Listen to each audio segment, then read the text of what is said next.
Shalom, selamat pagi jemaat yang dikasihi Tuhan. Kiranya hadirat Tuhan kita terus rasakan di tengah pujian penyembahan yang kita berikan untuk kemuliaan nama Tuhan. Pagi hari ini saya akan menyampaikan renungan dengan judul Siap Menjadi Utusan Allah. Saudara siap? Jika Tuhan mengutus, haleluya. Kisah Para Rasul pasal 7 ayat 30-34 berkata demikian.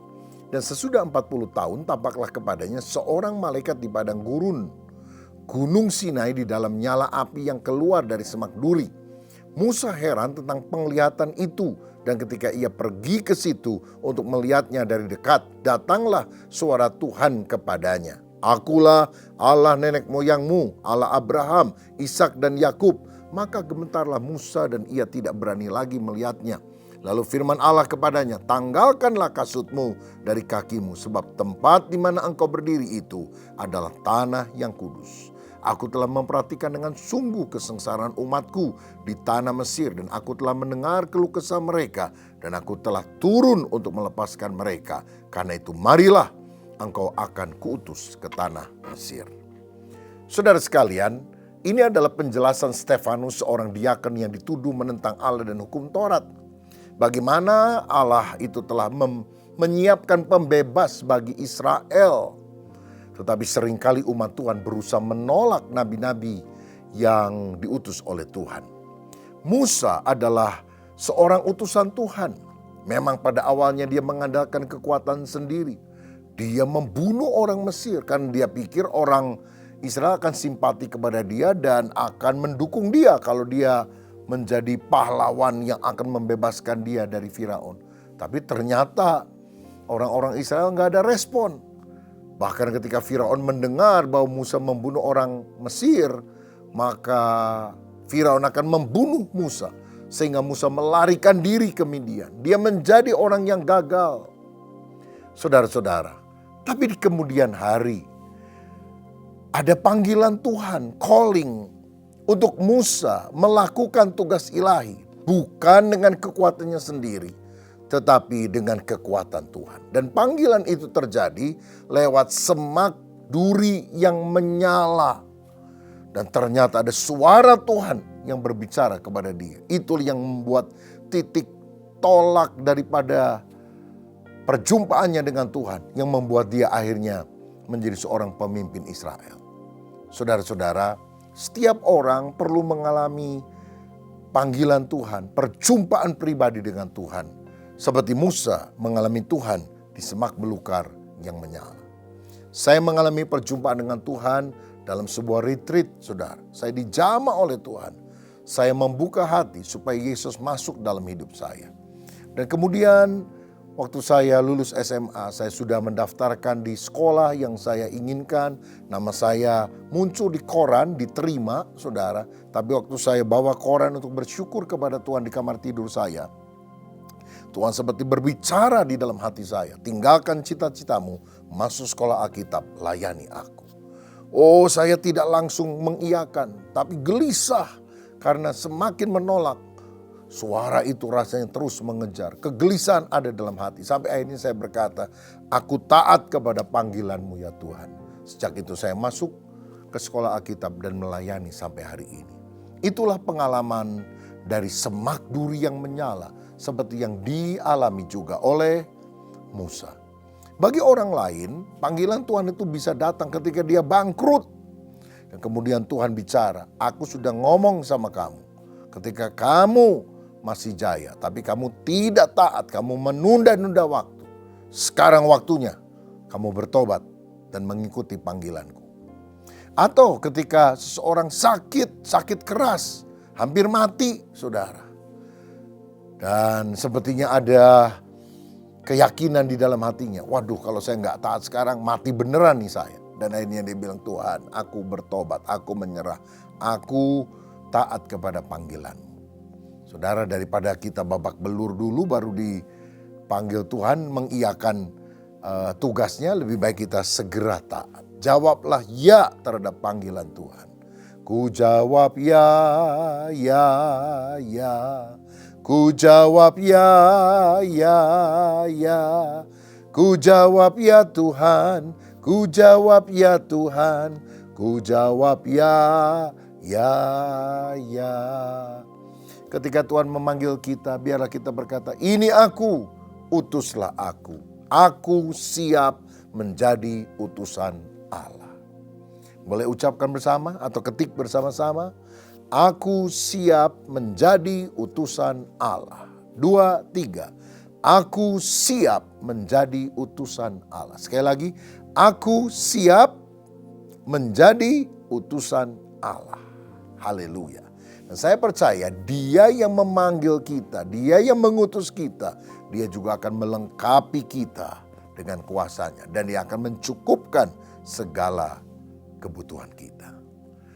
Nah, setelah Musa berjumpa dengan semak belukar yang menyala itu, Tuhan bersabda, tanggalkanlah kasutmu, sebab tempat di mana engkau berdiri itu adalah tempat yang suci.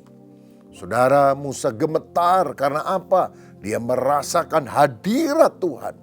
Nah, ketika kita berada di dalam hadirat Tuhan, kita harus menanggalkan dosa, menanggalkan hidup lama.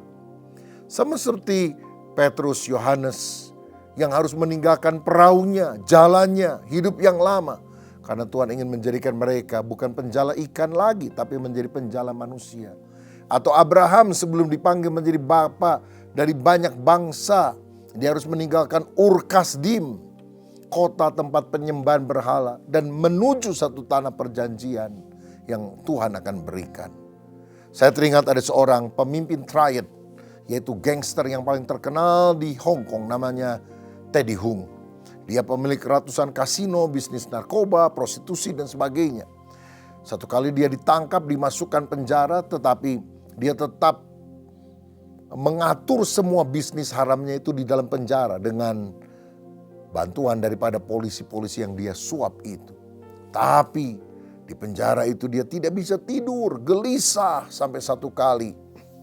Ada seorang pendoa yang berusaha menginjili dia. Teddy Hung gak pernah mau. Alkitab diberikan di sana tapi gak pernah dibaca. Satu kali ketika dia sangat pening karena sudah sekian lama gak bisa tidur, dia pegang Alkitab dan dia bilang, kalau Yesus benar-benar ada seperti katanya pendoa itu, saya mau percaya. Saudara, belum sempat ngomong lebih jauh, sudah tertidur lelap sambil pegang Alkitab, saudara. Baru besoknya kaget, loh kok bisa ya? Nah, itulah awal dari mulainya dia mulai membuka hati bagi Yesus. Dan Tuhan tentu ingin melihat kesungguhannya. Akhirnya bisnisnya menjadi runtuh, saudara. Ratusan kasino ditutup, bisnis narkoba, prostitusi ditinggalkan. Dan untuk kehidupannya setelah dia keluar dari penjara, dia membuka apotek, toko obat, sesuatu usaha yang sifatnya baik, bukan untuk meracuni orang, merugikan orang, tetapi bermanfaat bagi masyarakat. Dan kemudian dia mendirikan persekutuan yang akhirnya menjadi gereja khusus untuk para gangster. Oh haleluya. Berarti ketika hadirat Tuhan ada, kehidupan lama dibuang.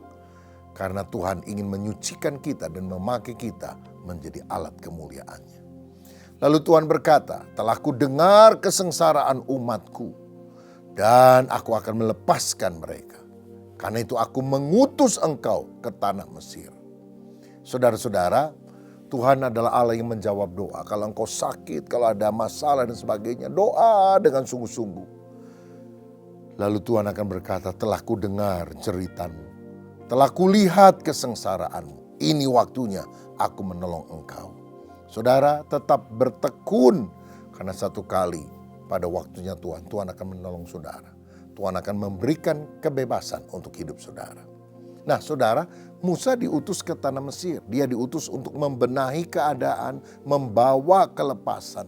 Kita juga diutus dalam kehidupan kita masing-masing untuk memperbaiki sesuatu yang tidak baik.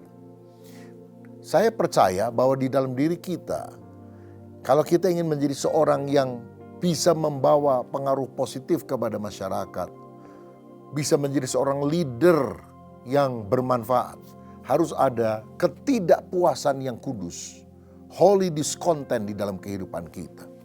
Tidak puas karena mestinya kondisi yang kita lihat itu mestinya lebih baik dan kita bersedia untuk membenahi hal tersebut.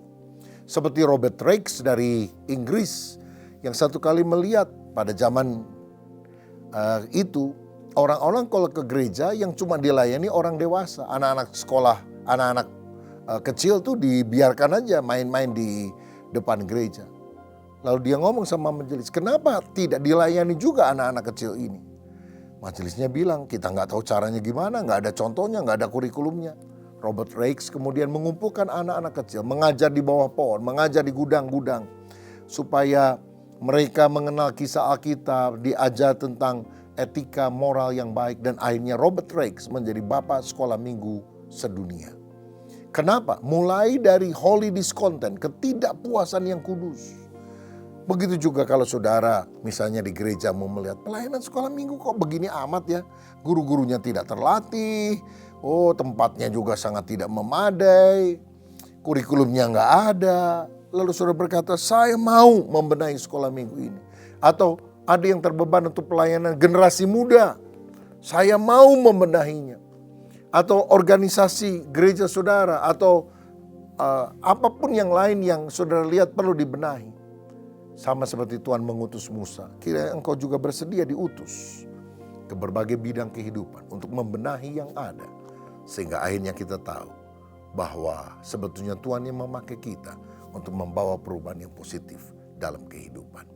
Adakah di antara saudara yang mau berkata, aku mau diutus oleh Tuhan, dipakai untuk menjadi alat kemuliaannya? Kalau itu doa saudara, mari kita berdoa. Bapa, terima kasih untuk kebenaran firman-Mu. Sama seperti yang Kau telah memakai Musa, pakailah hidup kami bukan dengan kemampuan kami, tapi dengan kekuatan-Mu. Sehingga kami bisa membawa perubahan yang positif dimanapun Tuhan tempatkan kami. Seperti Musa ketika hadir, dia membebaskan orang Israel. Biar ketika kami melihat orang yang terikat oleh dosa, oleh ikatan hawa nafsu, oleh penyembah berhala, berjumpa dengan kami, dilepaskan oleh kuasa Tuhan. Dan memasuki satu kehidupan yang jauh lebih tertib, teratur. Karena kami adalah murid daripada Yesus. Berkat-Mu atas kami dalam nama Tuhan Yesus. Haleluya. Amin. Tuhan Yesus memberkati.